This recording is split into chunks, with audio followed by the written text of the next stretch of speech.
Krishna Keshava, Krishna Keshava, Krishna Keshava, Ahima. Krishna Keshava, Krishna Keshava, Krishna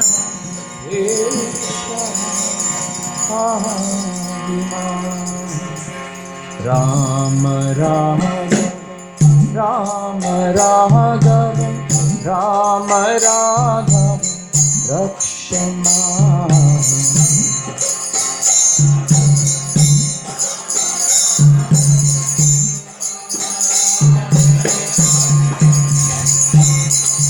Rama Raghav Rama Raghav Rama Raghav Rakshama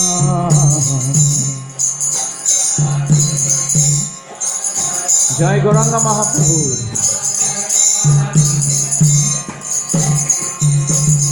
Krishna Keshava, Krishna Keshava, Krishna Keshava, Pahima.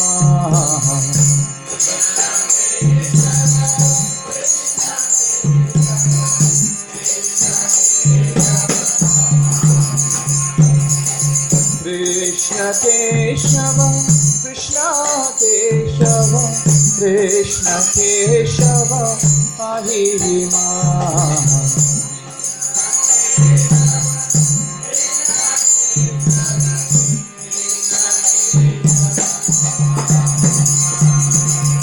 Rama Raghava, Rama Raghava, Rama Raghava, Rakshama.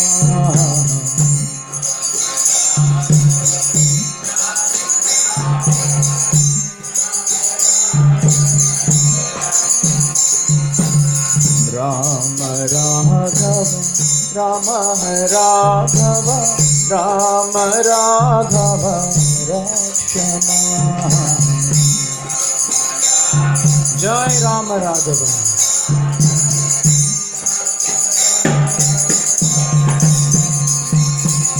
Krishna Keshava, Krishna Keshava, Krishna Keshava, Ahima.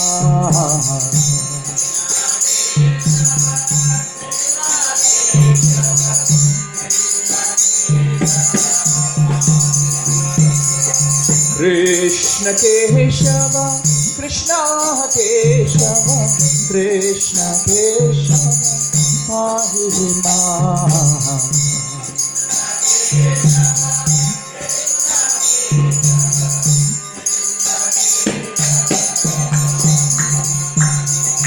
Rama Raghava, Rama Raghava, Rama Raghava, Rakshama. Jai Gauranga Mahaprabhu ki. Krishna Keshava, Krishna Keshava, Krishna Keshava, Ahima.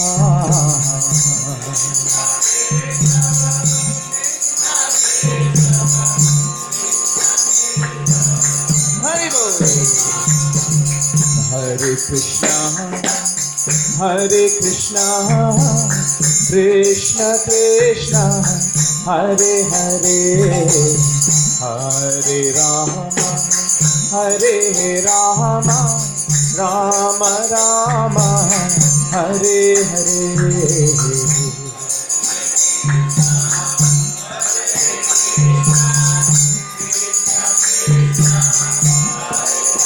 Jai Shri Harinam.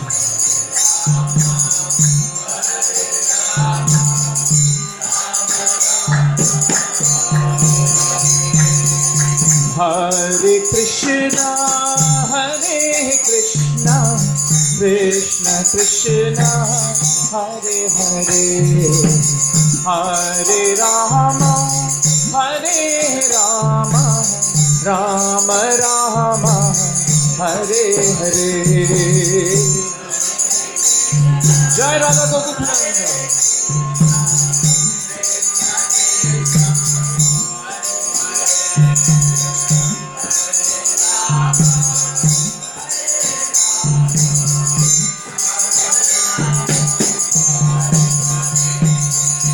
Hare Krishna, Hare Krishna, Krishna Krishna, Hare Hare, Hare Rama, Hare Rama, Rama Rama, Hare Hare.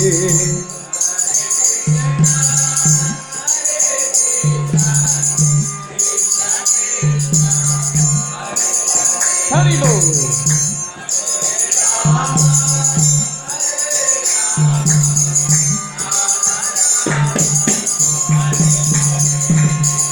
Hare Krishna, Hare Krishna, Krishna Krishna, Hare Hare, Hare Rama, Hare Rama, Rama Rama, Hare Hare.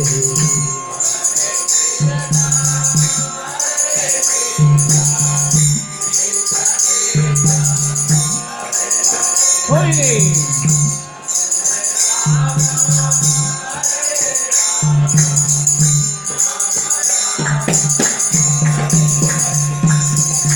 Hare Krishna, Hare Krishna, Krishna Krishna, Hare Hare, Hare Rama, Hare Rama, Rama Rama, Hare Hare.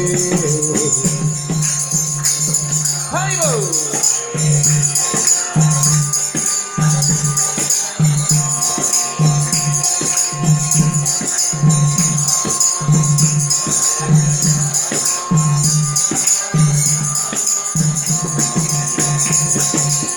Hare Krishna, Hare Krishna, Krishna Krishna, Hare Hare, Hare Rama, Hare Rama, Rama Rama, Hare Hare, Hare Krishna, Hare Krishna, Krishna Krishna,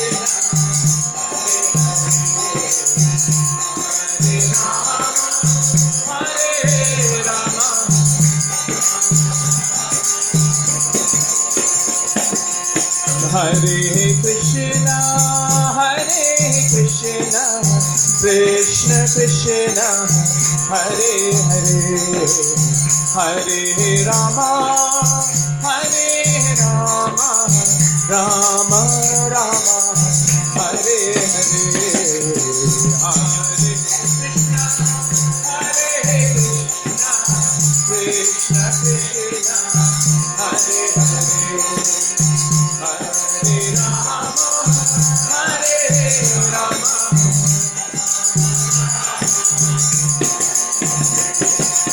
Rama Raghava, Rama Raghava, Rama Raghava, Rakshama.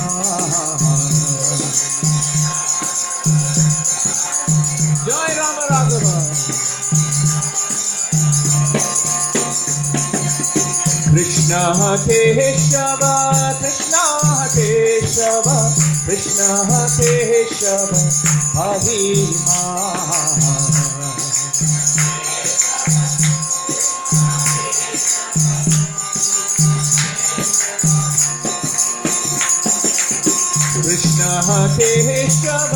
Krishna Keshava, Krishna Keshava, Krishna Keshava, Hare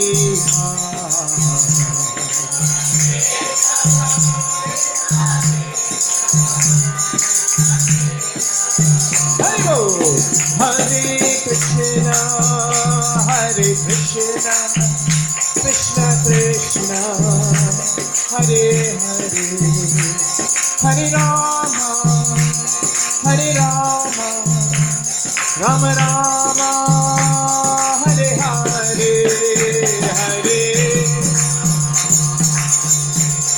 Krishna.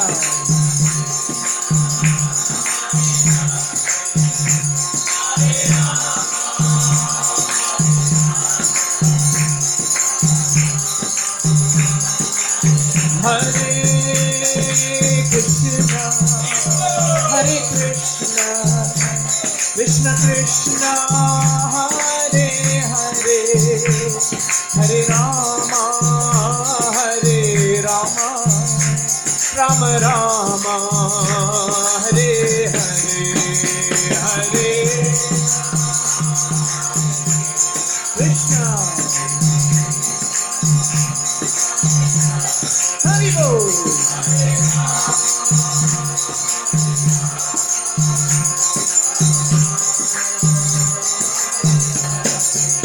Hare Krishna, Hare Krishna, Krishna Krishna, Hare Hare, Hare Rama, Hare Rama, Rama Rama, Hare Hare, Hare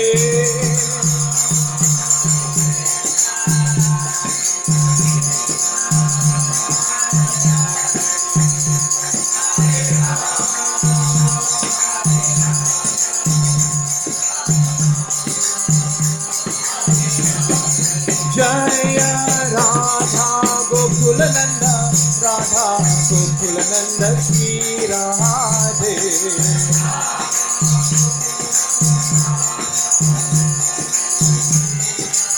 Jaya Radhe, Jaya Radhe, Jaya Radhe, Jaya Shri Radhe.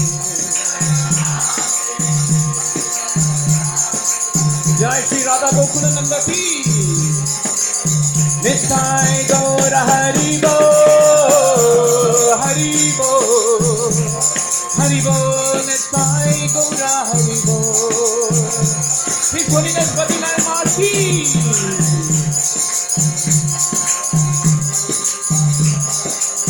Jaya Jaya Prabhupada, Prabhupada, Prabhupada, Jaya Jaya Prabhupada,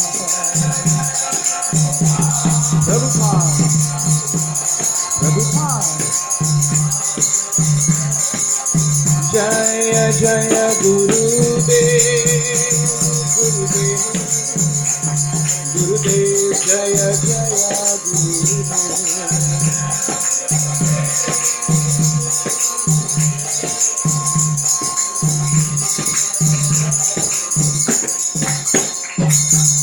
Jai Shri Harinam Sankirtan Mahayajna ki Nitai Gaura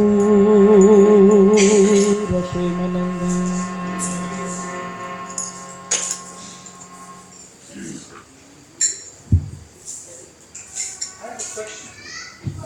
These deities are very beautiful. They're nice deities. They're painted very beautifully. So look like you're about to dance off the altar. Nice.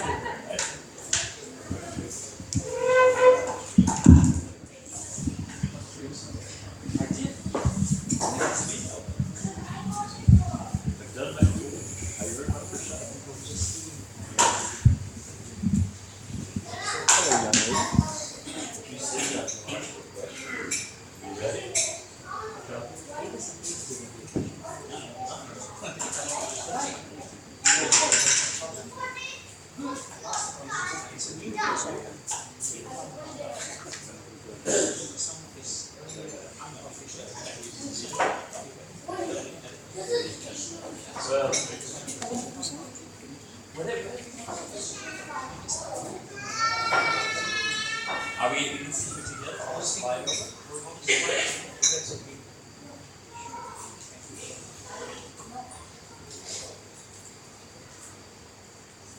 Well, I thought that because it's in the evening and we've all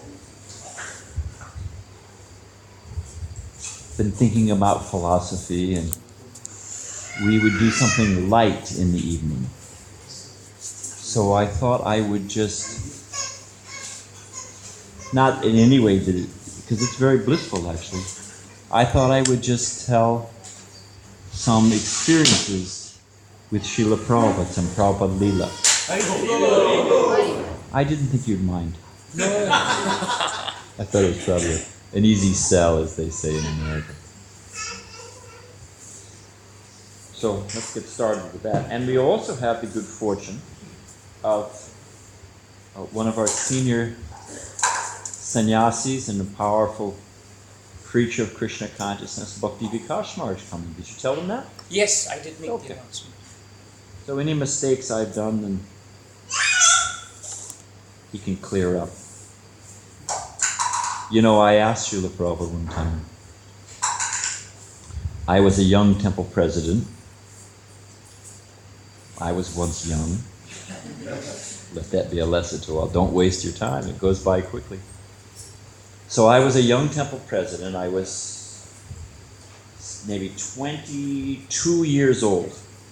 Thought I knew everything about everything. There's a famous American writer, Mark Twain, and he says, I left home at 18. My father was the stupidest man I ever knew. I came back 5 years later. It was amazing how much the old man had learned. So, you know, I thought I knew everything about everything. And I asked Srila Prabhupada one time, on a morning walk, I asked him, what does it mean to be one of your temple presidents? And, you know, we had a small temple, we had maybe 12 devotees, and, you know, but I was, you know. And I thought Srila Prabhupada would say, you know, you're my empowered representative, or you're on the front line of Lord Chaitanya's army against the fight against Maya, something like that. I had my idea. So Prabhupada stopped. I asked him, Prabhupada, what does it mean to be one of your temple presidents? Put his cane down, stepped back, sized me up, literally sized me up. Said it means if anything goes wrong, it's your fault. That's what it means to be in charge. It was appropriate instruction. It was great, you know. So, and I don't know how we got off on that, but if I've made any mistake or anything, Bhakti Vikas Maharaj will clear it up in your mind. Okay, and so I guess tomorrow, we have a session tomorrow, right? So we can finish off the humility thing and then take questions. Yes. Is that all right? 9:30 to 12:30, March. Tomorrow morning. I'm a puppet in the hands of you and Padma Lotion. You just tell me where to be. I work well with very simple, clear instructions. Stand here, do this. It works better for me. So this is a bit random. They're sort of as they come to mind. So, Prabhupada was, some of these I personally experienced, and some of them were narrated to me. And this one is from Tamal Krishna Goswami. And Prabhupada was in our temple in Calcutta. Have you ever been to our temple in Calcutta? I think it's by Hindi High School or whatever, you know, by that Birla High School. And there was a man named Tarun. Oh, our poor friend is suffering. Yeah, it's tough for a baby. I raised 2 kids. I know it's not easy. It's hard on the parents and hard on the kids, you know. So sit so still. It's not easy. Okay, so there was a Bengali gentleman. His name was Tarun Kanti Ghosh. And he was a publisher of a bunch of newspapers in India, different papers, and they were in local languages. Amrit Bazaar, I think, was one of them. He had different, you know, local. So he'd been to see some yogi, and the yogi had zoop, made an apple right there out of nothing. Now, frankly, many of these guys are fakes and frauds. I won't mention a name, but his initials are SB, and he's from South India and wears a lot of hair. He's fat. But I won't say who he is. They even caught him on film, palm, like a magician, some gold chains or something like that, Maybe his yogi batteries had run down that day, so he had a fallback position. I don't know. But let's assume for a moment, just give this yogi the credit. This yogi had made an apple. Nothing up his sleeve, no, he was in the gumshoes, had nothing in his pockets. And Tarun Kanti Ghosh was impressed, So he kept saying this yogi and an apple, there was no apple, and he made an apple, there was a yogi, and he held his hand, apple, he was going on, apple. And, Prabhupada was trying to get the man to come to a higher level of understanding. And we'll talk tomorrow some stories about Prabhupada and humility. Maybe we'll say that, I don't know. Because Prabhupada was humility personified in so many different ways. It was his nature. But to make a point, as a teacher, sometimes you have to speak up. Just like a parent. Sometimes you have to get heavy with your kids. Sorry about it. But sometimes you have to get strict with your children. They need it. Otherwise, they're going to get into trouble. You have to, hey, you can't just run out in the street like that. Come on back here. You can't do that. Otherwise, they're going to get hurt. So, in a teacher, sometimes you have to speak firmly.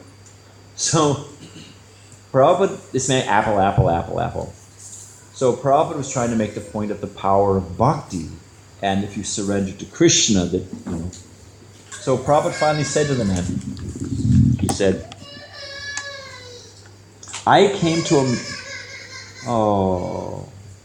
tired, but I came to America with nothing. So I had nothing. And literally, Prabhupada had, I think it was the equivalent of $11 or $8 rupees, something like that.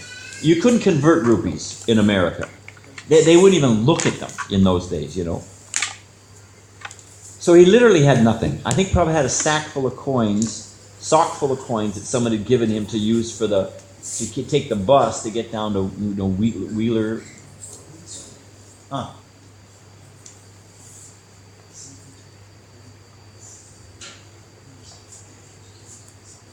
So what should I do?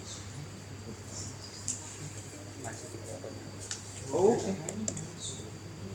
Just change. All right.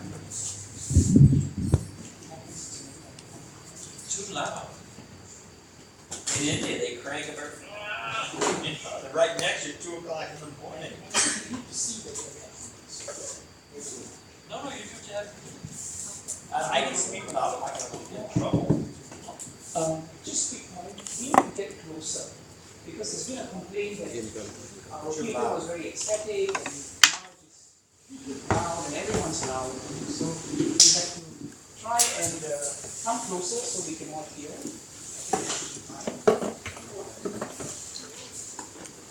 And if you think one half of the door could be closed, you think that will help people? Yes, sir. One half will make a difference. Don't shut them both, they'll get too hot. Yeah, that's the thing. They'll get too hot. Okay, anyway. Hare Krishna. So the man is apple. Prabhupada said, and mystic power, that's the point. Prabhupada said, I came to America with nothing. He had 8 rupees, or the equivalent of $8 US. And Prabhupada said, I sat down in Tompkins Square Park in New York City. And it's not a very friendly place. I mean, in India, even in Singapore, I imagine, if you're dressed as a sadhu, Indian folks are there, and they're naturally pious and like that. Not in America. So Prabhupada's sitting down in Tompkins Square Park on the grass, and he starts to chant. You know who the first representative of American officialdom to greet Srila Prabhupada in America was? Anybody know? It's a police officer. A big New York police officer. Hey, buddy, get off the grass. So Prabhupada's sitting on the hot concrete sidewalk and chanting. And Prabhupada said from that chanting, so many devotees came. From the devotees, so many festivals, so many books. so many deities, so many things. And Prabhupada said, and so many temples came. And then Prabhupada told Tarun Kanti Ghosh, and in every temple there are so many apples. So, you make one apple, Okay, I'm impressed, one apple. But what about an old man who comes to the West with nothing and opens temples all over the world, deities, festivals, just floods the world with Krishna Bhakti? That is something mystical. So it really is a mystical event that we're here and these things are going on, We didn't know anything in the West. We didn't know anything about anything. And on one hand, Prabhupada said that's our qualification. If a teacher, suppose you come to me and you come to me. I'm a sitar master and you want to learn sitar from me. I ask you, have you ever played sitar before? Say, oh yes, I've been practicing for 6 months on my own. Okay, you're going to pay 200 rupees an hour. Now, have you had any? And he says, no, I've never picked up a sitar in my life. Okay, you're $100. What did I say, 200 for you? Yeah, and $100 for you. And the guy says, well, wait a minute. I've been practicing for 6 months and you're charging, this guy's never done anything. Yep. And the teacher says, yeah, because I've got to break all your bad habits. This guy doesn't have any bad habits. So on one hand, we didn't know anything about Lord Jagannath's God. Okay, I'll go with it. We didn't know anything about anything. So we had heard that in Los Angeles, and people think, to be a guru is such an, you say everyone offers you respects and this and that. But a genuine sadhu who takes it seriously, anybody who's raised kids, it's not easy. It's a lot of hard work, isn't it? But, my kids are grown up. That's why I can take sannyas. I got them educated. They got an occupation. I got them married. I'm done. I've done my job, But disciples, they don't grow up and move up and stand on their own. You got them lifetime. I was saying to Niranjan, I said, you got them for your whole life. He said, actually, life after life. No? Because the guru agrees to come back and deliver the disciple. So, where were we? No, we were done with apples. Oh, no. We didn't know. Yeah, thank you, Rib. We didn't know anything. So we heard that in Los Angeles that they had bathed Prabhupada's feet. We thought, oh great, we should do that. So our temple president, we got one of those, we went to the local, I don't know what you've got here, but Walmart or whatever it is. We went to the local, and we bought one of those plastic swimming pools for kids with little ducks painted on the sides. So we got a little plastic thing like that. We got some milk, we got a conch shell, put some rose petals in it. So Prabhupada, you could see what we were up to. So he just arrived, this is in Detroit, he just arrived. Prabhupada could see what we were up to. So he put his feet out. And the temple president put the milk in the conch shell and got ready to pour it on Prabhupada's feet.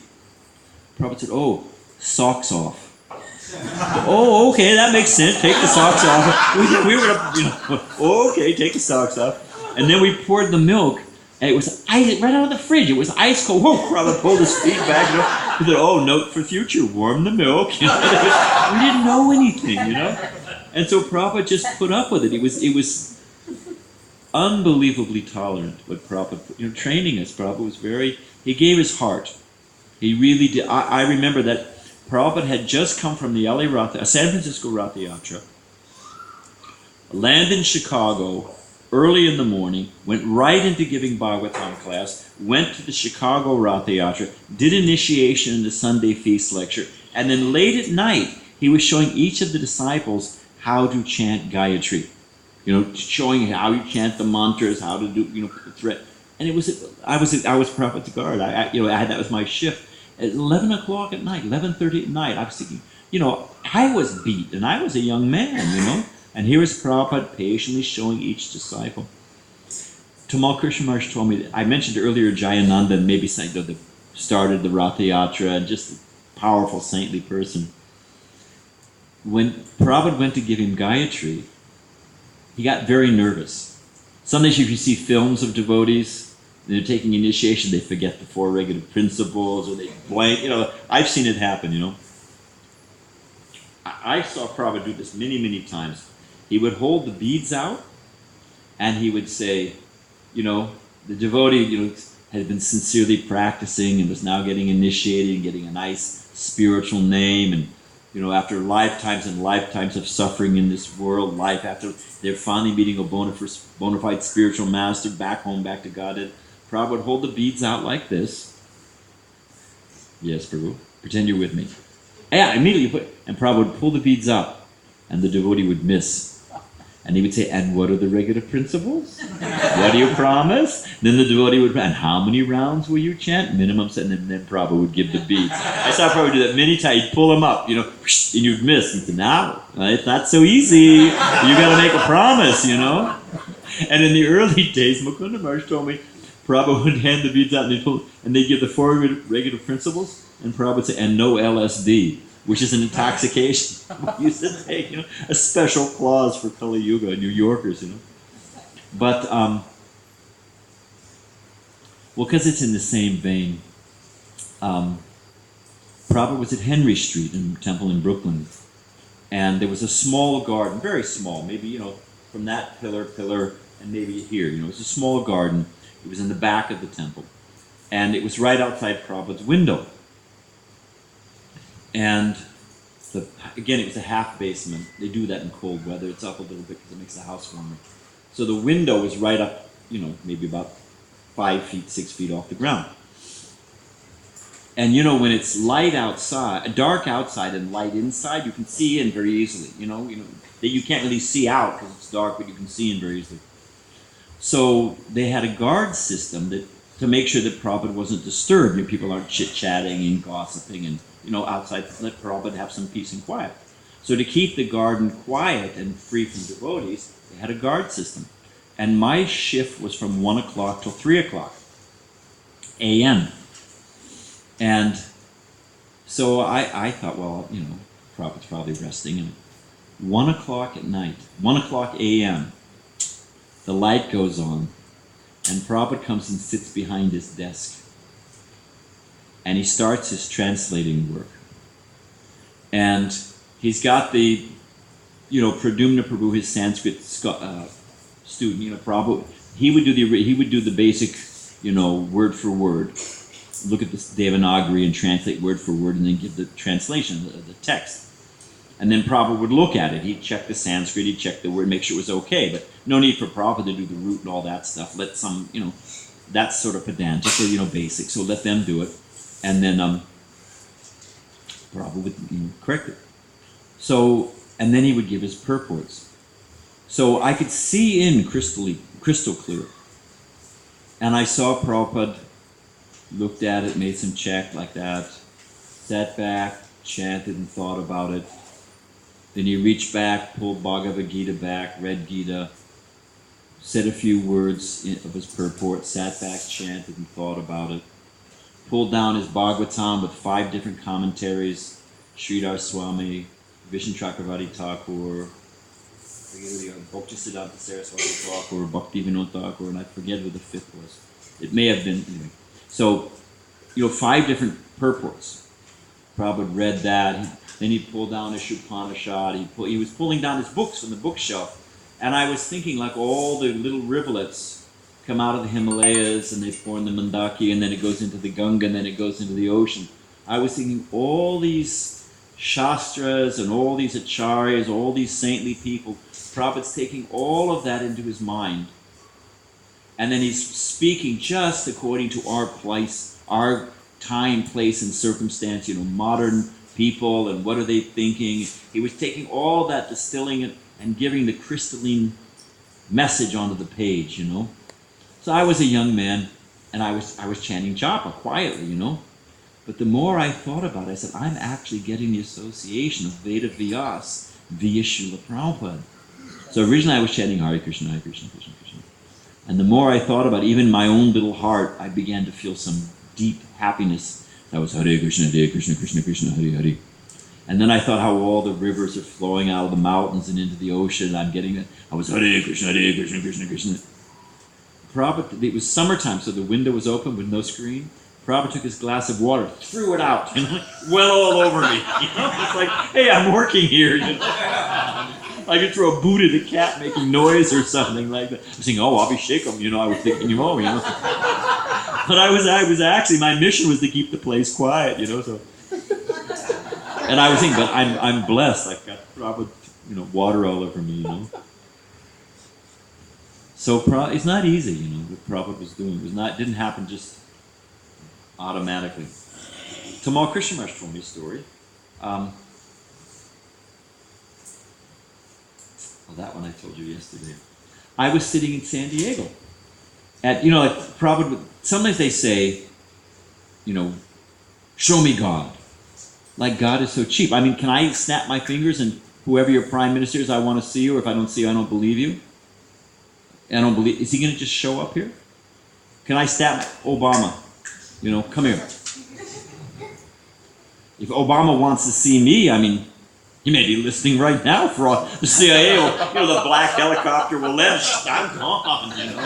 In an undisclosed location. He can find me, no problem. But to approach him, Prabhupada said, you cannot take the kingdom of God by storm. That it's revelatory. Anything that's subordinate to us, that is superior to us, is revelatory. And I'll tell you what, we're off the track, but it's okay. Suppose I want to shake hands. No, not yet. I want to shake hands with this young man. Now suppose one of these young ladies has poured glue on this seat. You would never do that, I'm sure. But you keep an eye on it, though. But suppose I'm glued to this seat. I'm limited in my extension, right? I can only reach so far. Stretch as I might, I can only get so far. Can I shake his hand or not? You say no. Do we have any no advocates? Okay. Now, do we have any yes I can advocates? But I can only reach so far. If he takes the initiative. If the finite is by definition finite. We don't even know what's happening on the other side of this wall. So what are our senses? And you can extend it a little bit. If you take imperfection times imperfection times imperfection, what do you get? Imperfection. Well, we'll multiply to the nth power. It's imperfection. So we have imperfect senses. We create, with our imperfect senses, we create imperfect objects. You can make the Hubble telescope, but it's only going to see so far. And when they first went up, the mirror was bent or something. That our American tax dollars at work, had to go up there and fix the thing, So, and even you have an electric, whatever, it can see quarks or whatever they say you can see, It's limited. So, the only way you can understand the infinite is if the infinite takes the initiative. It's revelatory. You cannot take the kingdom of God by storm. You have to act. And Srila Bhaktisiddhanta Saraswati Thakur, Prabhupada's guru, used to say, don't try to see God, but act in such a way that God will want to see you. So that's what I mean when I say it's revelatory. So Prabhupada would just come out with these things sometimes. He was peeling a tangerine. Those big, nice Indian tangerines. He was peeling a nice tangerine. Prabhupada looked at it, and he broke out. Somebody had given it to him, and Prabhupada was just distributing, giving her a little slice of tangerine. So he peeled it. He said, how can they say there's no God? It comes so nicely packaged.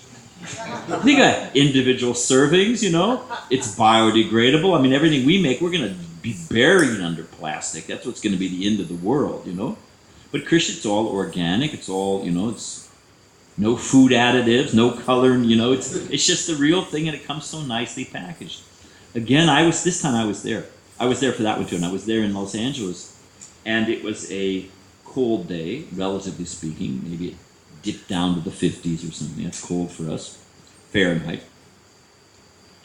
And, have you ever seen it's cloudy, and then it'll part for a minute in one place, and a shaft of light will come down? Have you ever seen how it comes down almost like a flashlight, right? You've seen that?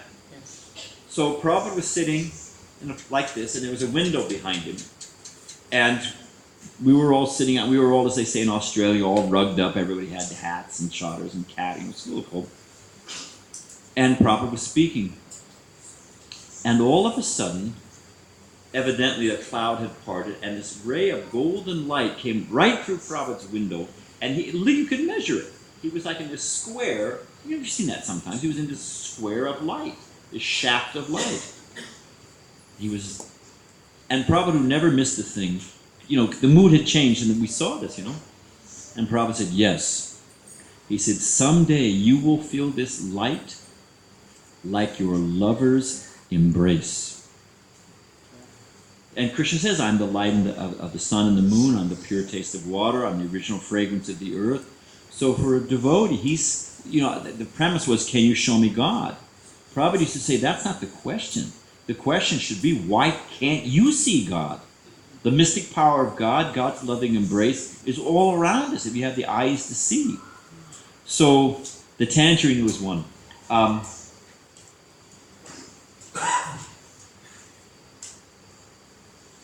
What time is it?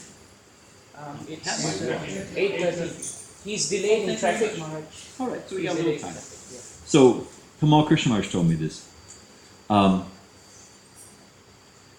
used to sit with the devotees in Los Angeles. He would give the Sunday talk, and then when the guests were all taking prasadam, there was a small ante-room next to him. Prabhupada would sit there and take prasadam with some senior visiting temple presidents, local senior devotees would take prasadam.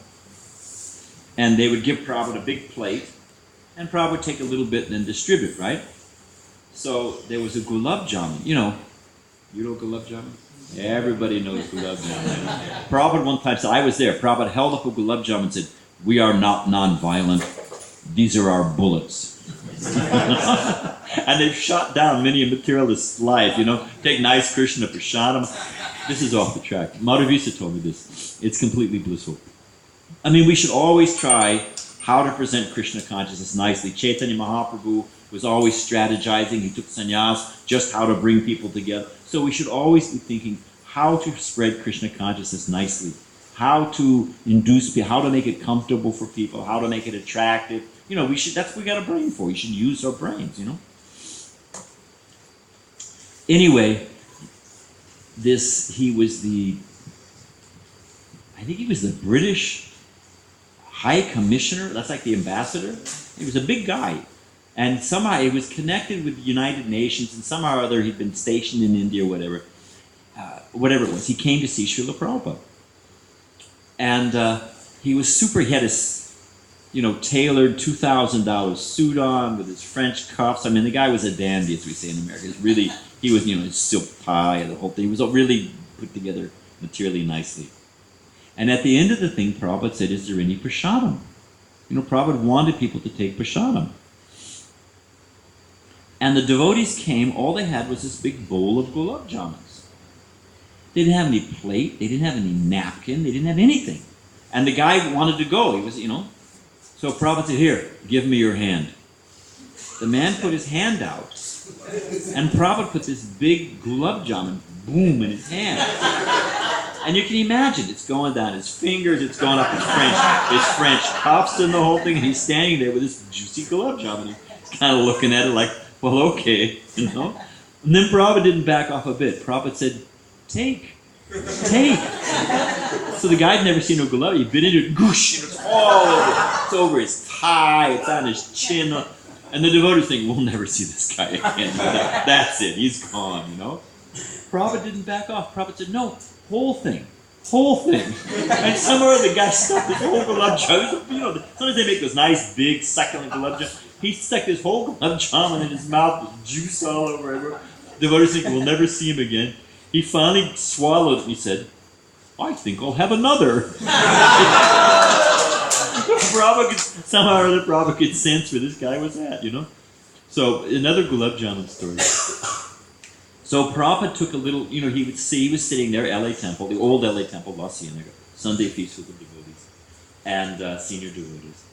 And he took a nice big juicy succulent gulab jamun, took a little bite out of it, and he put it on Kamal Krishna Maharaj's plate.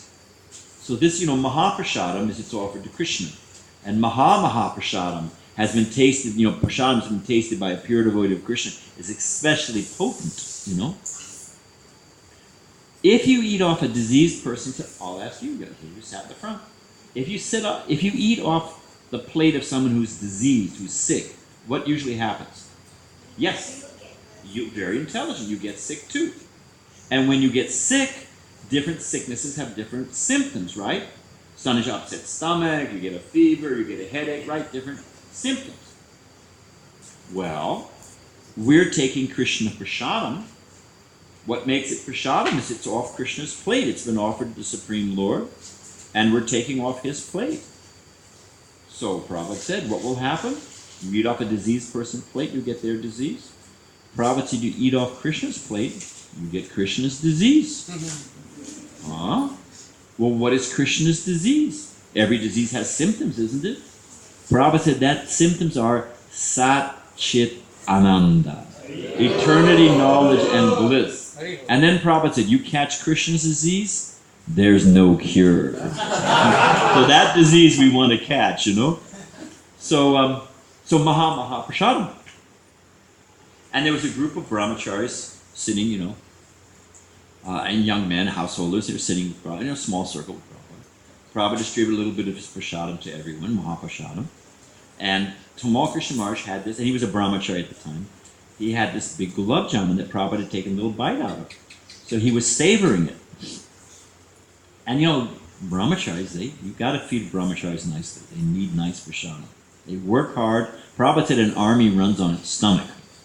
He was quoting Napoleon's, so you got to feed, So nice prasadam.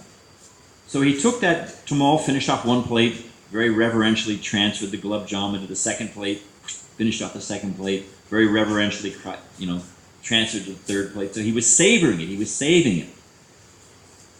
And he told me, he said Prabhupada was sitting in a little raised seat. Prabhupada was sitting here. So his plate was here.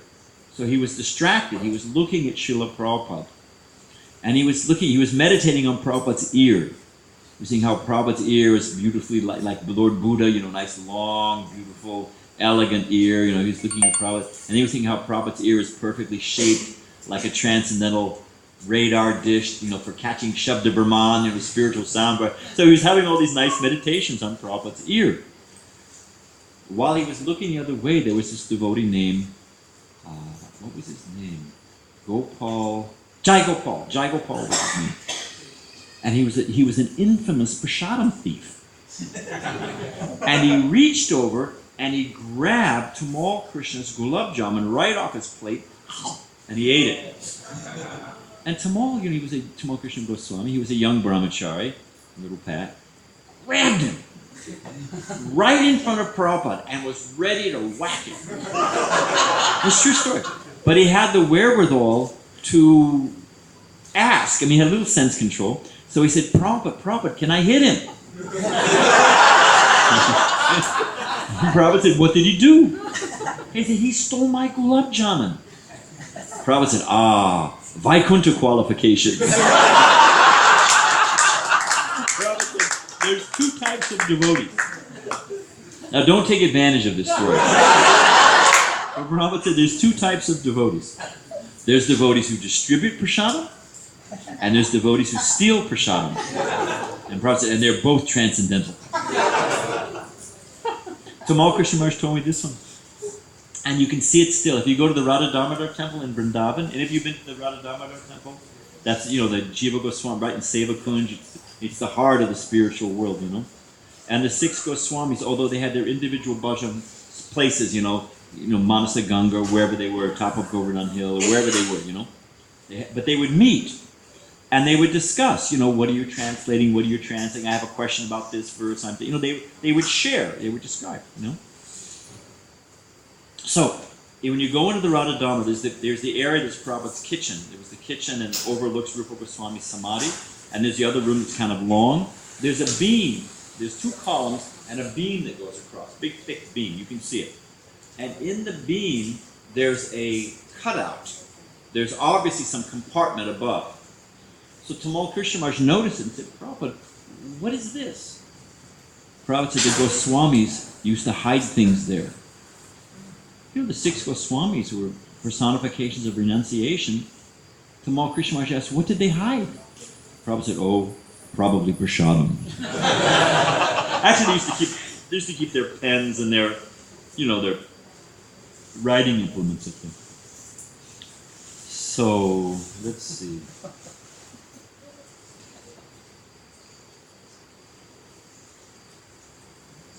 Prabhupada used to read Krishna book. When the Krishna book, you know the Krishna book? It's the summary of the 10th canto, you know? When the Krishna, we didn't know anything, but the Krishna book came out. These are stories about Prabhupada, of Krishna Lila. It's an excerpt from the 10th canto of Srimad Bhagavatam. Because Prabhupada, he was right. Prabhupada didn't know he was going to finish the full 10th canto. He only got up, in the Bhagavatam set to the Brahma Mohan Lila. He didn't get beyond the early chapters. So it was actually very prescient, or seeing into the future, that Prabhupada finished the Krishna book. Because this is where we have the bona fide purport of all of Krishna's pastimes. So he used to read it every evening. Instead of Gita class, we would all gather together and he would read Krishna book. And Prabhupada would add purports to it. So when Narada Muni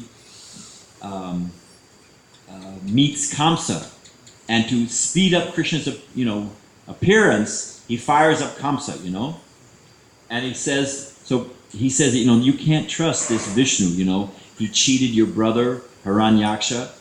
Hiranyaksha had the full bulletproof contract, not daytime, not inside, not outside, not living, not dead, not man nor beast, and Krishna checked off all the clauses, came as Nrsingadev, killed him on the doorstep, killed him at dusk, killed him as nails, not living, half man, half, everything was intact, not on the land, not in the sky, not on the, everything. Fulfilled the contract and still got it.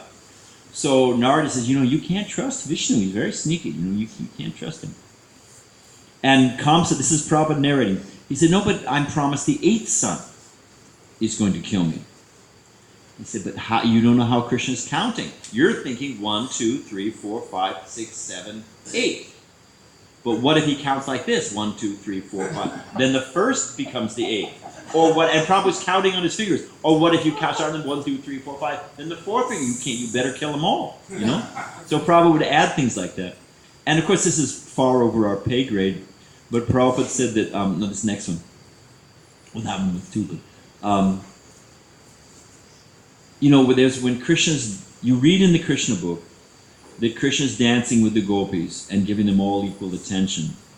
And Radharani's feeling a little, that she wasn't special, feeling a little diminished in her position. So she leaves. And then it kind of skips a beat. The next thing you find is that the gopis find that Krishna's also left Radharani, and the gopis find her, and then together they're searching the forest for Krishna, right? You know the pastime. Prabhupada filled in a detail. So when Radharani is, seeing that she left the Rasa Lila, and Krishna joined her, and she was thinking, Krishna's Madan Mohan, but I'm Madan Mohini, that I've attracted even the attractor Cupid. So she was feeling transcendent. We cannot even estimate this, it's not in our pay grades. But she was feeling transcendently proud that all the other gopis, most beautiful in creation, but he's with me. So she was feeling proud. Seeing this, she said, Krishna, there's so many sticks and thorns on the ground. Can you carry me? So Krishna said, get on my shoulders, So she's riding on Krishna, and Krishna's holding Session2, the whole creation, and yet she's riding on Krishna's, of course she didn't know that, but they just love Krishna for being Krishna. But she's riding on Krishna's shoulders thinking, I'm controlling Krishna. So what did Krishna do? Krishna said, you see that nice vine there, Radharani? Why don't you swing on that vine? So she surrendered to Krishna. Immediately she holds on to the vine, and Krishna disappeared and left her hanging. That's how the gopis fought. They had to help her get down because he left her hanging from this branch. So as Prabhupada would read Krishna book, he'd add all these little sweet, nice, special pastimes. Very blissful. So if you go to the LA temple, they've maintained, Prabhupada's rooms are just like when Prabhupada was there. You can go there and see the things that Prabhupada was using at the time. They're all on his desk. And by Krishna's grace, they've restored the garden to as it was when Prabhupada was there. You used to have a nice grass area. They put a fountain and this and that, and Srivastava Prabhu finally convinced him, no, we should it's a historical place, we should restore it. So it's back like it was. Prabhupada's seat is there, the grass, So Prabhupada used to sit there in the evenings, and he would meet very important people, top professors from UCLA and USC, big schools in America. He would meet the mayor and councilmen, top Indian, businessmen. He probably met a lot of people sitting in that garden. So the garden is here, and then right here is the temple building, and the second floor is the Brahmachari ashram. So if you it was so close, if you leaned out the window, you could hear what Prabhupada was saying. You could actually participate in the conversation. So you can imagine there was, 3, 4 windows, 30 brahmacharis hanging out these windows. We would even take turns. Someone would hold you by the back of your dhoti, you'd lean all the way out. So to tell you the truth, you look like a barrel of monkeys, where you got these 30 men hanging out these windows, So the temple commander, Keshava Prabhu, said, Prabhupada's meeting all these gentlemen and gentle ladies, and you're hanging, it doesn't look good, it's embarrassing, Prabhupada's, we're supposed to be a sophisticated, serious institution, you look like a barrel of monkeys, come on, you can't do that anymore. So, we were heartbroken, but we thought, he's right, we don't want to embarrass Srila Prabhupada. So the next day, we weren't in the windows. Prabhupada came, sat down, was meeting a bunch of professors, looked up, turned to Keshav and said, where are the brahmacharis? Go and get them. Prabhupada and I, we thought, oh, how merciful Prabhupada is, but Prabhupada wanted us to hear, He wasn't interested so much in the social etiquette of things. He saw that we were eager to hear, and he was training us. This is how you speak to these people. This is, how you set up an argument. This is how you make your case. This is how you defend Krishna. This is what you do. He wanted to teach us. So we were all at back like barrel of monkeys. And Prabhupada looked, he was very happy. He was very happy to see us.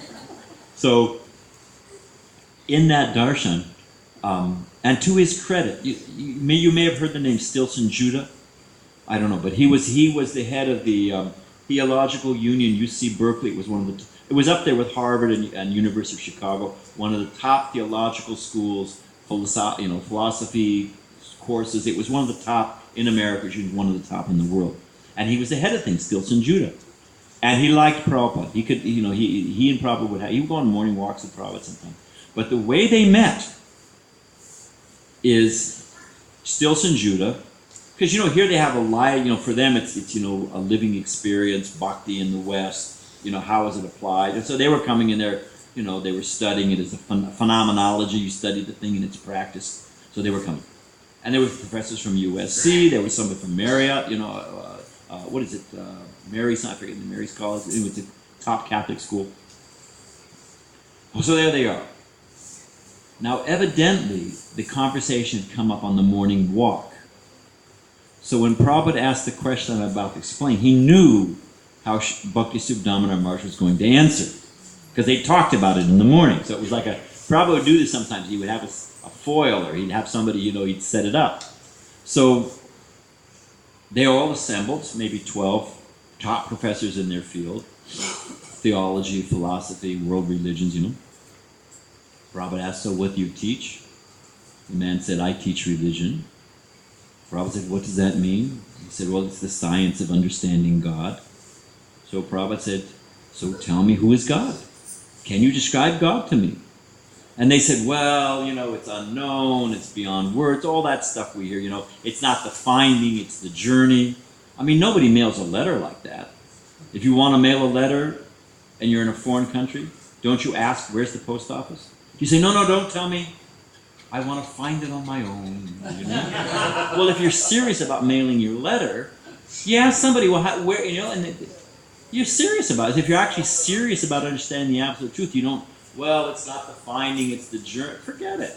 It's just flowery words with no real substance, So they were giving all these flowery answers.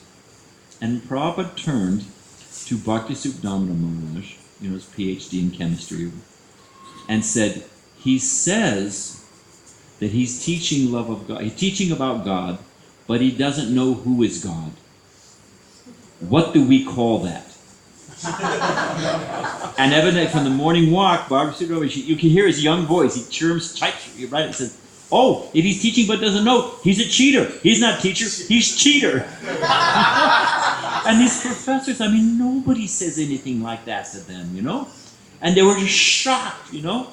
Prabhupada, you know, places himself in the middle ground. Prabhupada says, my disciple says that if you teach but don't know, you're a cheater.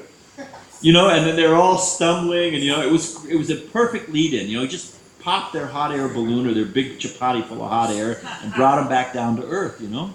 And still Shanjuda, to his credit, still Shanjuda said, that's why we've come to you. We've come to you to hear, you know. And then they bonded at that, and it built from there, you know. But that's how we were hanging out the window and heard that, you know. Oh, I was telling about Krishna, probably Krishna book, you know. Prabhupada said, because, you know, in the material world, everything's kind of a struggle. You ever experienced that? Yes. Everybody knows, you know? You know, just, and the slightest thing, you're trying to put this together, your finger gets pinched, you bump your head, you know, it's like, you know, you're battling with a mic and the mic wins, you know? The material nature, it's not conscious, but it's almost conscious to frustrate us, you know? It's a struggle. Everything's hard work in this world, you know? Prabhupada said in Krishna Loka, Prabhupada said, if you're busy, the flowers will string themselves. He said, and the rice will tell you when it's done. So everything's conscious, you know, in the service. So Prabhupada was telling, you know, Radharani hanging and how he's counting with Kamsa, and the rice will tell you when it's done, you know. So Prabhupada's room to his upstairs, there was a hall and a staircase. Prabhupada, you know, the servant opened the door, and Prabhupada, you know, the class was finished, he was leaving. And we were just mesmerized. And Prabhupada turned to us and said, yes, if I told you everything, you would faint. Now, I was on a walk, and this devotee was saying, you know, Prabhupada, is there fog like this in the spiritual world? You know, Prabhupada, is there, are there waves like this in the spiritual world? We're on the beach. Oh, Prabhupada, is it rain like this? So many things, you know. Prabhupada said, just go there and find out. Then one devotee asked Prabhupada, you know. I mean, that's the heart of the thing, you know, so many questions, you know. One devotee said, you know, in this picture, Krishna looks like this. But in this picture, Krishna looks like that. But in this picture, Krishna looks like this. How does he really look? Prabhupada said, don't worry, when you get there, you'll recognize him. And I said, Prabhupada told me, another time a professor asked, and he was trying to show off, you know, if someone was sincerely inquiring, Prabhupada was extremely patient. And he would stay with you till you got it, you know? And if you were somehow that didn't get it, he'd say, oh, give him some prasadam, you know? It was always, that's kind of the bottom line. Well, at least take some prasadam, you know? You'll catch Krishna's disease, it'll all work out, you know? So, this professor, but he was trying to impress Prabhupada. I mean, what does he use? You're in front of a saintly person, you should ask questions that matter. Like Arjuna tells Krishna, no more friendly talks. I put him aside, you know, and immediately Krishna calls Arjuna a fool. Immediately, you know? It's serious talk. So, this guy's trying to impress Prabhupada. He's a Sanskrit professor. He said, I've been listening to your disciples chant. And is it Krishna? Is it Krishna? Is it Krishna? How is it pronounced? Prabhupada said, don't worry, he knows who's calling. You just sincerely chant, you know, and Krishna knows, you know. So, oh, this is blissful. And, you know, a material thing, you have to do it perfectly. You have to do it really well. And even then, people don't appreciate it, you know. Often they don't appreciate it. And it doesn't last, you know. But devotional service, sincerely executed, even if it doesn't come out just right, even you fail in the attempt, that's bhakti, this sincere effort. Let me just do my best to try to please Krishna. That in and of itself is success. It's full stop. Krishna's pleased by that sincere effort. That's bhakti. That's sincere. Let me just try to please Krishna. So, Prabhupada was in Detroit, and as I said this morning, practically every devotee east of the Mississippi River, they come from Florida, they came from everywhere, devotees came from everywhere, to see Srila Prabhupada. Every, 8-hour drive, 13-hour drive, they came. And all the temple presidents each had One flew in roses from Costa Rica, and another one flew in, marigolds from Florida. I mean, you've got them here, but not so easy to get in America. Or carnations from this place, and frangipani, we call it plumeria, flown in from Hawaii. And these big garlands. You can see the pictures. It's one of those pictures that Prabhupada's bragging. All you can see is his head. He's covered with garlands. So all the presidents were offering these big, beautiful garlands to Prabhupada, like that. Prabhupada's covered with garlands. The devotees from New Vrindavan had no money, and Kirtananda wouldn't give them a dime. I mean, they had to beg for gas money, but somehow they got it. So they didn't know about these big garlands and what was happening. So as they were driving along the road, whatever flowers they saw growing on the side of the road, they just picked them because they wanted to make a garland for Prabhupada. So Koladri, I was there, but Koladri was the devotee who brought them. So he had this little garland, and he saw the temple presence offering these big, so almost like Sudam Brahmana, he just hid it behind his back. He didn't want it, he was embarrassed to offer it. Prabhupada didn't miss a thing. Prabhupada said, just called him over, and he thought, I got this little, so embarrassed. Prabhupada took off all the big garlands and distributed them. He took that little garland, and he put it on, and he said, forest flowers, just like Radharani makes for Krishna. It's sweet, huh? So that's bhakti, Prabhupada he knew it, So it's not necessarily the, material result. It's the devotion. We went in to paint Prabhupada's room. I was a bhakta. I was a bhakta. And so, there's 3 or 4 of us, and Karandar was in charge. And we thought Prabhupada was out in his garden. So, we all just, with overalls and paint cans, and we all stumbled into Prabhupada's room, And turns out Prabhupada was sitting behind his desk. So we all offered obeisance. And Prabhupada had a big gardenia garland all around his neck. Karandar asked Prabhupada, why do you have that around your neck? Prabhupada said, very good for headaches. So now people learn herbal therapy, but Prabhupada was long ahead of it. Has Bhakti Vikash Maharaj just arrived? Should we have a little kirtan? Let's have a little... Oh, we can't do that because it's late at night? Yeah, we don't want to push it. So we should just... I'm going to move so Maharaj has a place to sit. If you've got more, we'll finish tomorrow. Thank you.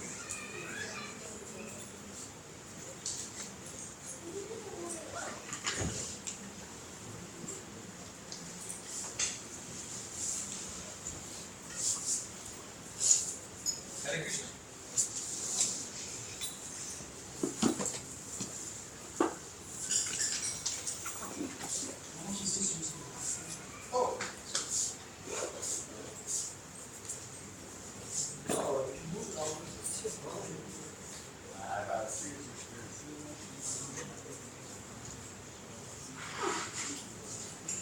While we're waiting, here's a quick one.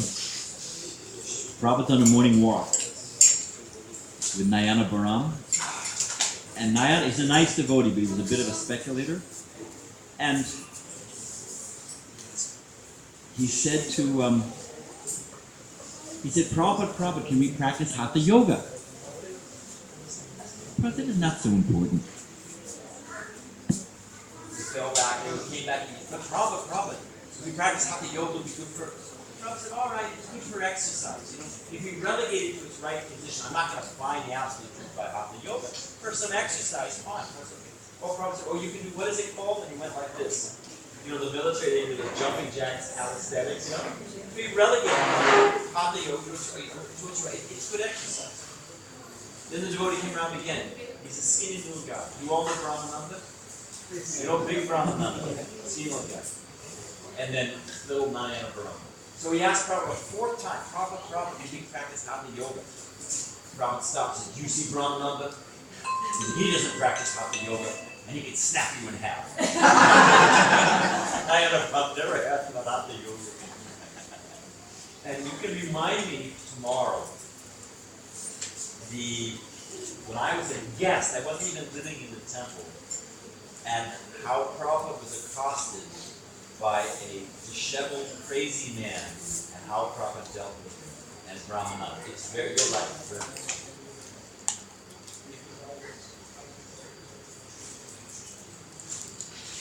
Do you have a Maharaj sighting, or should I tell another story?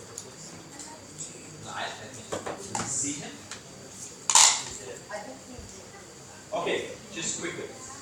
I'm a guest. I was a guest in Texas. Ladies on one side, men on the other side. Prabhupada sitting here, the old temple in LA, giving class. Prabhupada ended class and he asked for questions. Okay. This homeless guy, big, hulky guy, disheveled hair, beard, obviously, as Prabhupada would say, not quite in order. He's like, and he comes lumbering up the middle aisle, right towards Srila Prabhupada. I mean, I didn't know anything. I was a guest. I thought, what's going on here? Devotees were shocked. They were stunned. Nobody moved. He got about as close as from the Vyasas as you. Prabhupada, without flinching, said, stop! And it was so hot, the guy stopped. And then Prabhupada said, do you see this man? And he pointed to Brahmananda, who was sitting right here. Big Brahmananda. Prabhupada said, if I tell him to, he will kill you.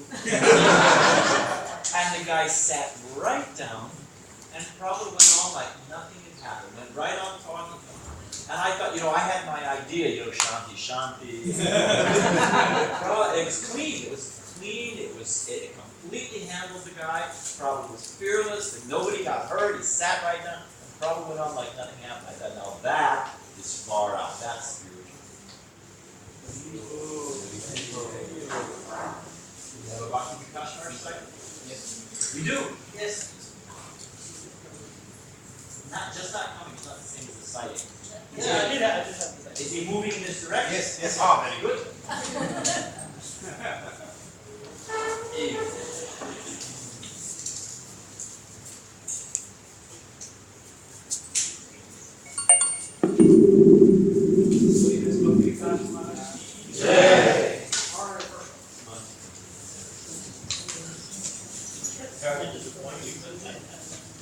Spraying out like a jacket.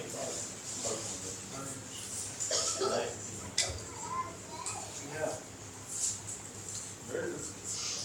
I think you'll shake it, Bill. That's what it says. That's what I said. Shake it. Shake it. I'm not here for happy class. Take that everywhere else. Okay, what is your show? No, I know what I do. But if you had it pushing, yes.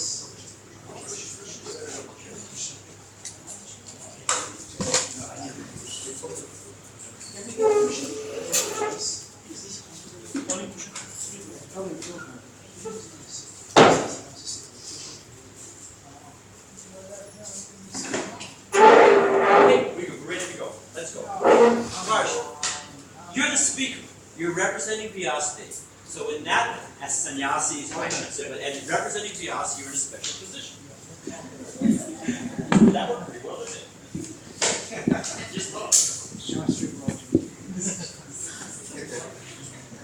How was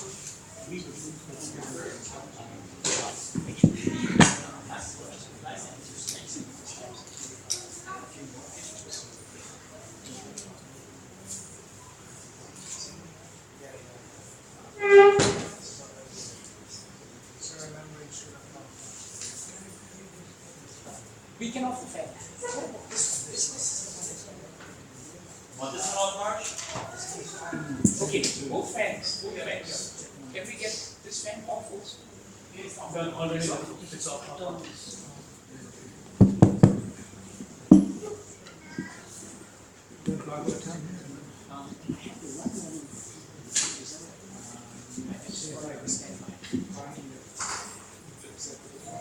Yeah, there's one. I don't know if I can find it now. There's one. Sure, the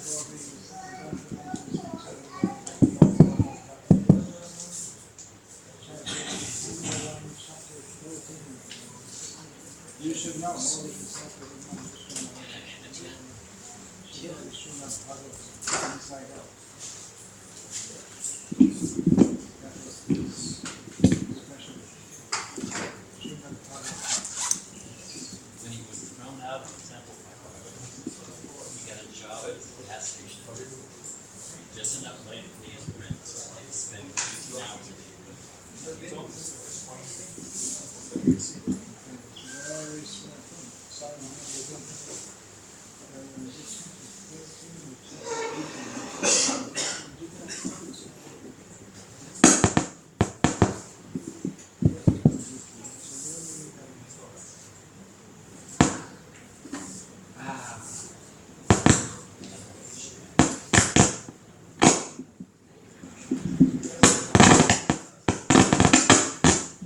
this isn't actually what I'm looking for, but it's great also. Om Jnana-Timirandhasya Jnananjana-Shalakaya Chakshurim-Militam Yena Tasmai Shri-Gurave Namaha Dava-Shreshtham Manamapi Shakti-Putram Atra Surupam Rupam Tasyagajamurikulim Mathurim Doshtapatim Radha Kundam Girivaramaho Radhika Matavasham Prapto Yasya Pratita Kripaya Shri-Gurum Tangatosmi Vandeham Shri-Guru Shri-Tattvarikamalam Shri-Guru Vaishnavanscha Shri-Rupam Sadhujasham Sahagana Raghunatam Vitam Tam Sajivam Sadvaitam Savadhutam Parijana Sahitam Krishna Chaitanya Devam Shri-Radha Krishna Padan Sahagana Lalita Shri-Vishakam Vitam. Hare Krishna, Hare Krishna, Krishna, Krishna, Hare Hare, Hare Rama, Hare Rama, Rama Rama, Hare Hare.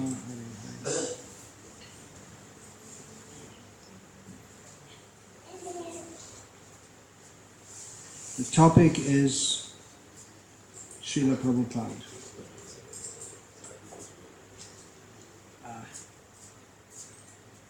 Just like this, some fairly small gathering. I was just in Salem in South India, and Balaram from San Diego was there, and I was being shown around the construction site, and it was shown that this area will be for programs, public programs. So how many people can sit here? 3,500. So I said, no, that's for fairly small programs. Because bigger programs, then you have to go into a bigger place in the city. I turned to Balaram and said that in India, 3,500 people, that's a relatively small program. Yeah. So like this is a fairly small gathering, and it's a small world. And I'm meeting Badri Narayan Maharaj. I didn't expect to meet him. I don't expect to meet him. So I'm just remembering. I'm going round and round in circles. But at some place in the state of Oregon, in the United States of America, some small place, I happened to be there, a small gathering like this. And Paladananda Swami was also there.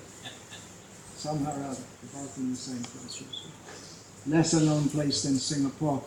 So we both spoke. And it was a gathering like this, Indian, people of Indian origin, PIO.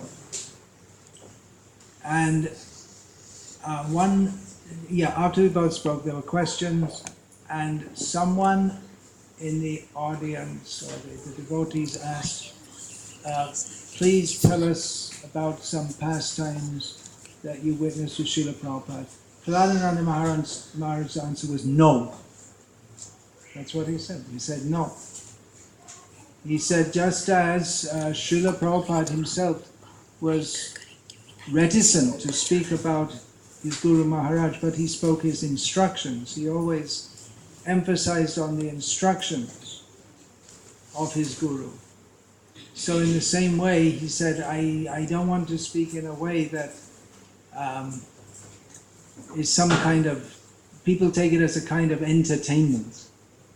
spiritual entertainment, but Srila Prabhupada himself emphasized very much on reading his books.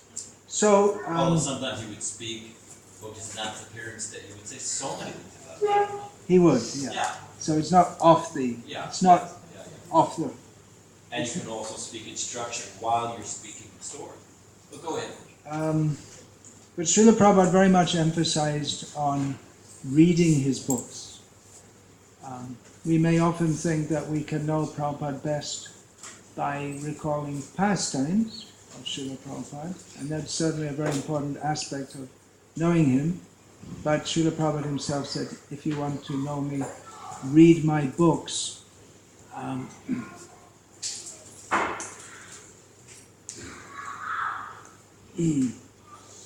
Srila Prabhupada himself put so much effort into compiling these books. The first canto he produced with tremendous effort. You can find out about that by reading about him.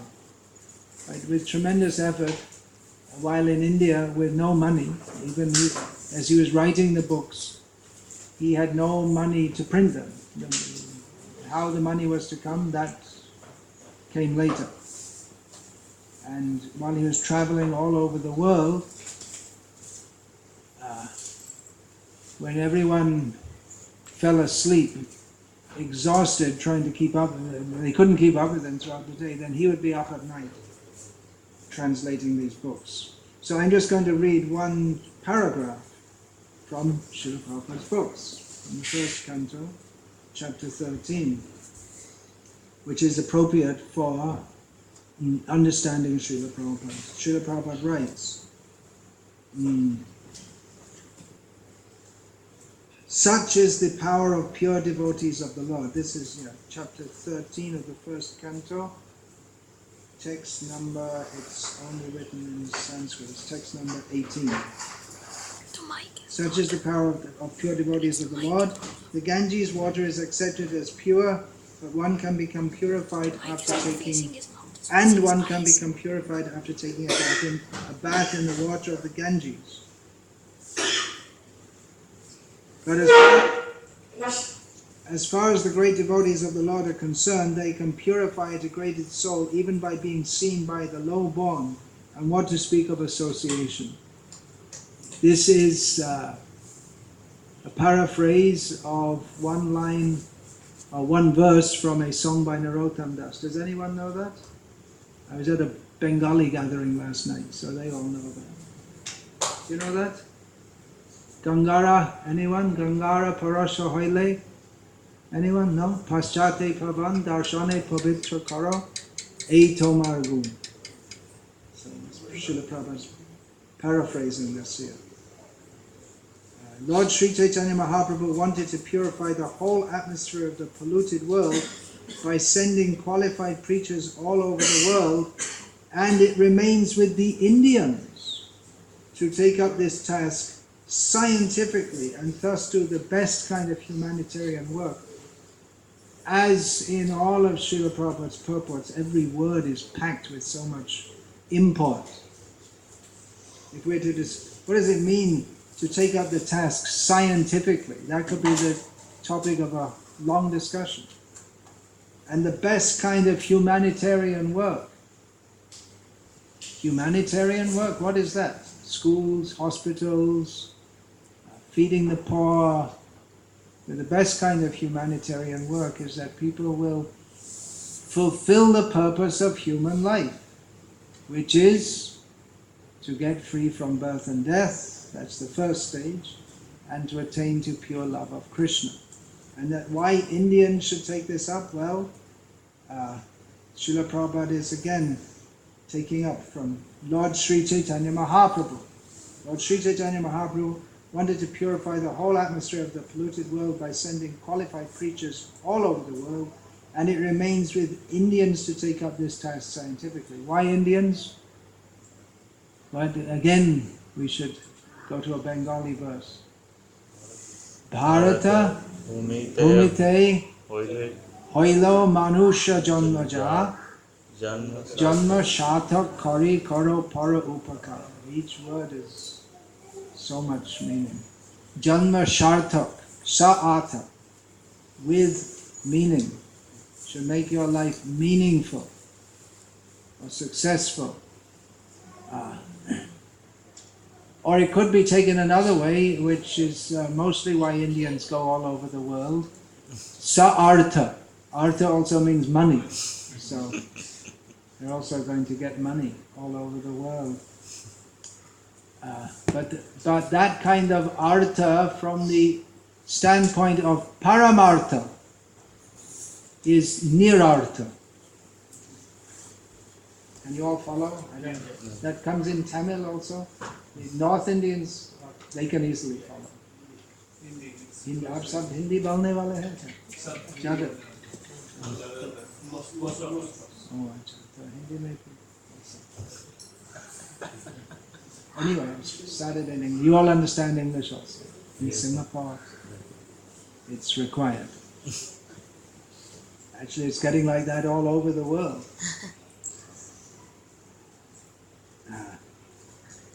So, from the standpoint of paramartha, or our highest need, Chaitanya Mahaprabhu said, Prema Pumartho Mahan. That Prem, Krishna Prem, is our highest, Pum means human, is the highest need of every human. Prema is the proper use of human. Prema Pumartho Mahan. So, the mental diseases, now here's another very important, you see, in Prabhupada's books, it's just, see, even before I could finish the sentence, they're agreeing. There's so much packed in so many statements. This one sentence, which I'm half a sentence, is so meaningful. The mental diseases of the present generation are more acute than bodily diseases. Now, Srila Prabhupada is writing this in the early 1960s, living in Vrindavan in India. And at that time, in India, there was a lot of disease. Actually, there's always a lot of disease, but there were the kind of diseases that could be avoidable by improved sanitary conditions and nutrition, proper nutrition. Just like in Singapore, you won't get diseases coming from poor sanitation or malnutrition, but there are other kinds of diseases.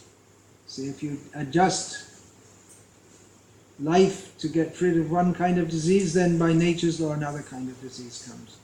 But mental disease, that wasn't so much. My experience in India and all these countries, going back about 40 years now, is that previously people were much, it's not just my experience, anyone can say, previously people were much, in one sense, more content. Mental disease was unknown. There were no psychiatrists in India.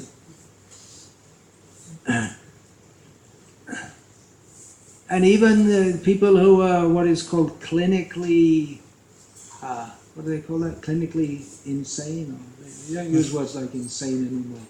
Clinically challenged. Clinically challenged. Mentally challenged. Yeah. Mentally challenged.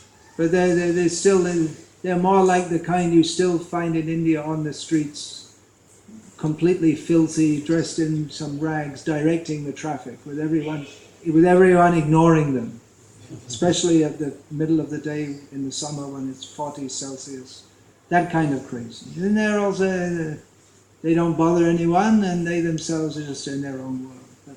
But the kind of thing that comes from the West, which I just read today, Prabhupada spoke, rubbish civilization, nasty civilization. So I call them culturally challenged. That's why I guess I get my book banned in America, because it's pointing out the culturally challenged. But that culture is coming to India, and it's surprising in Singapore, where it's Asia, but it's got a very strong overlay of Western culture, isn't it? I think just like you see all the Chinese girls, I shouldn't see, but you can't help seeing, walking around in these shorts, which is ashleel. It's in any culture all over the world, even a short time ago, that would have been considered very wrong. Any culture, anywhere in the world, except maybe some tribals in India, maybe like that. But they're not considered cultured people. Low, very low class people. But in the modern age, you can't even talk about low class people because there's this idea everyone's all the same. So it's a very confused mix-up. The whole, and one prominent symptom of the world today is the mental diseases. Even if people aren't at the level where they're considered diseased, stress is so much. It's very much part of life in modern India. Tenau in India it's called. Everyone, how to get free from stress. So much people are working so hard.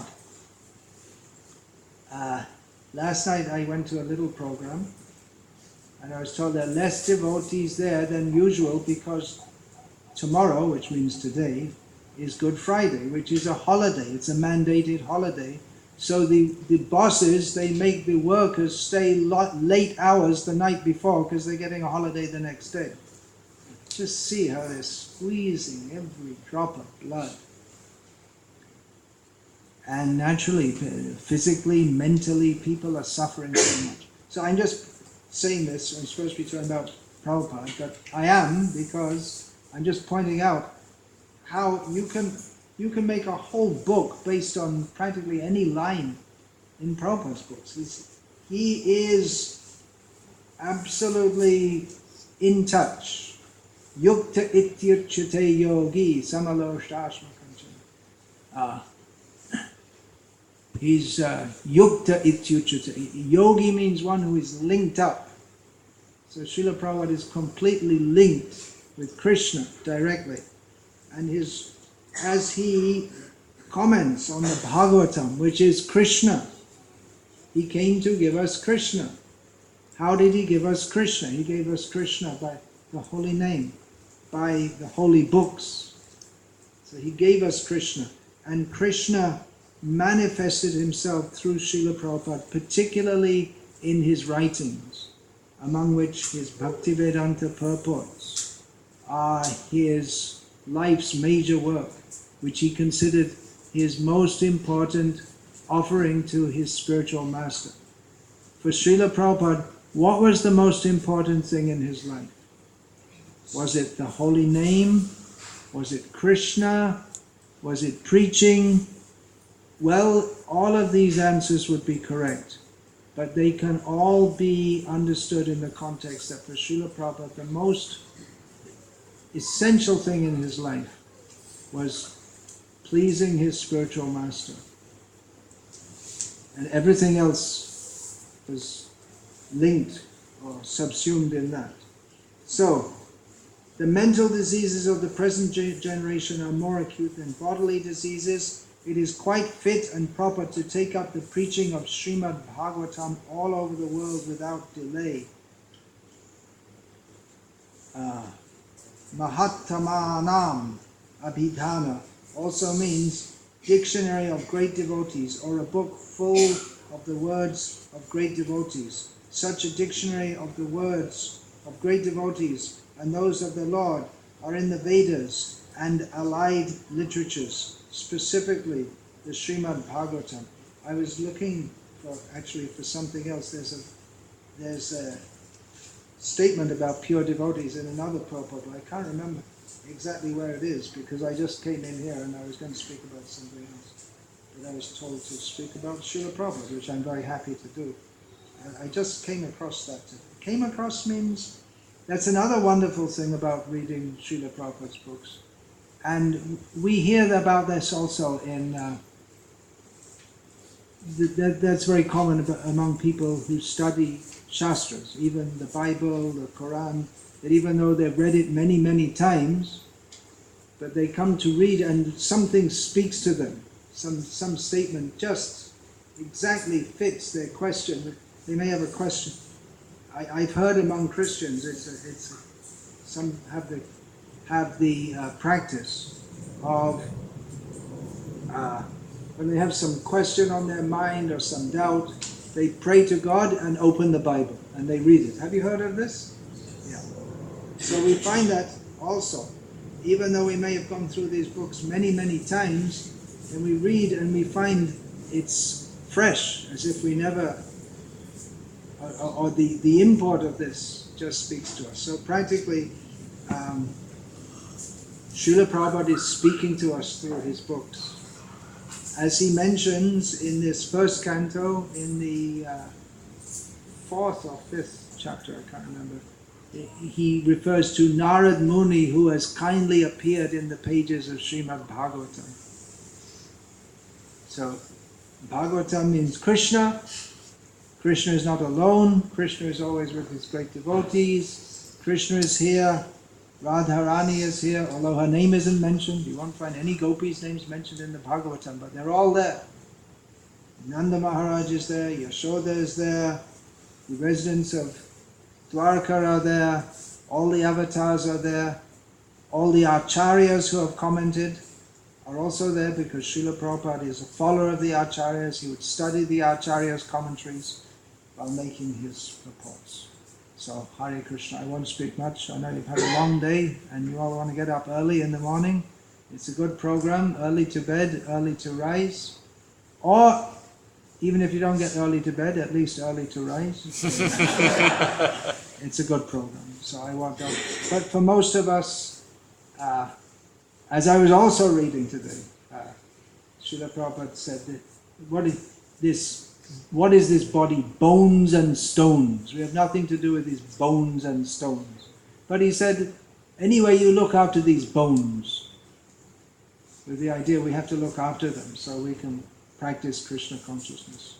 So, I won't delay you any further. Thank you. It's been a long, long day for all of you, no doubt. Had a good session of intense hearing and chanting about Krishna. Is it? Yeah.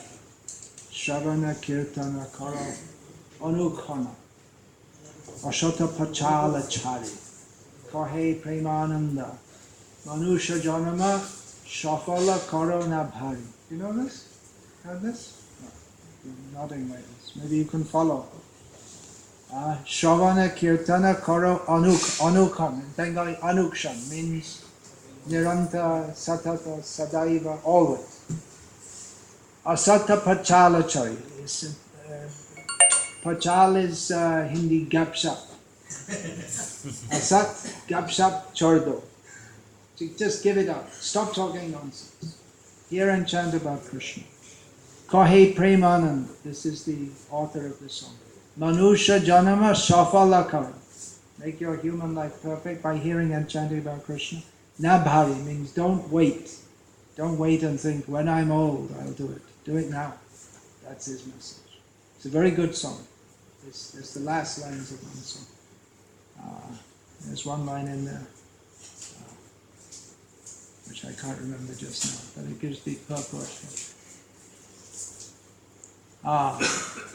Bharata Bhumite Manusha Janama Aman Aman Ki Hobi. Now he's saying, now we got the birth in Bharata. When are you going to get that opportunity? Now you got it. Now take advantage. Hear and chant about Krishna. Okay. Hare Krishna. You've been doing that. And I said I won't delay you anymore, and I delayed you. Hare Krishna. Jai, Jai, Jai. Hare Krishna. I think we don't want to delay that much more. We can just announce. I have some. Those of you. those of you who have seen me before probably know that I write books. On Prabhupada's order, I'm writing books. And some of them are available here. So if you want, you can buy them. Pretty much covers it. Yeah, it's not. I don't want to get into a whole big advertising spiel because they're late. We're over time for their program, but there are books here. Yeah, there's the new one, but many of them may not have the oldest one. So Will some of them be like here? Will some be like here? Lekha Mala. Then I can. These are assorted. This is my latest one. This is mostly for my disciples. This one. It's bits and pieces of writings. Shameless Ritvikites. Would like to read that one? Someone wants to read it. Justice, chicken coops, and bitterness.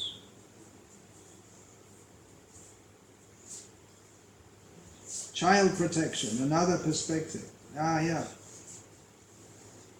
I was writing about child protection. Child protection doesn't mean just stopping the worst or the gross forms of abuse, but allowing your children to, or encouraging them to watch TV. If the parents divorce, encouraging children to adopt a worldview more acceptable to mundane academicians than in line with Shastra. These are all forms of child abuse. So, that's my latest book. There are others also. Please have a look if you like. Hare Krishna. Hare Krishna. Yeah, and you could leave some.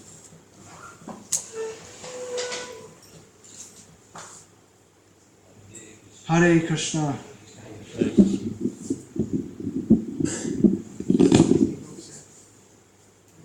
Hindi lectures. Okay. Hindi maybe. Upalabdhi. Pustake mein. Okay, now you can sit. Now I'm not No, there. I'm on the way out of here.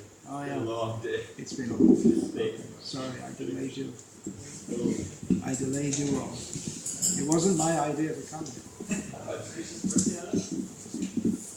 But I thought, having been called, I should come.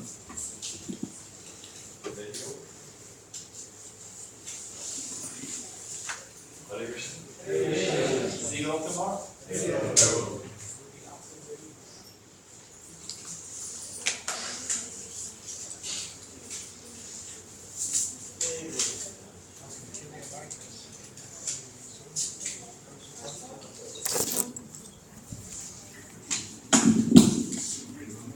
Hare Krishna. Those of you who are in a rush to run off.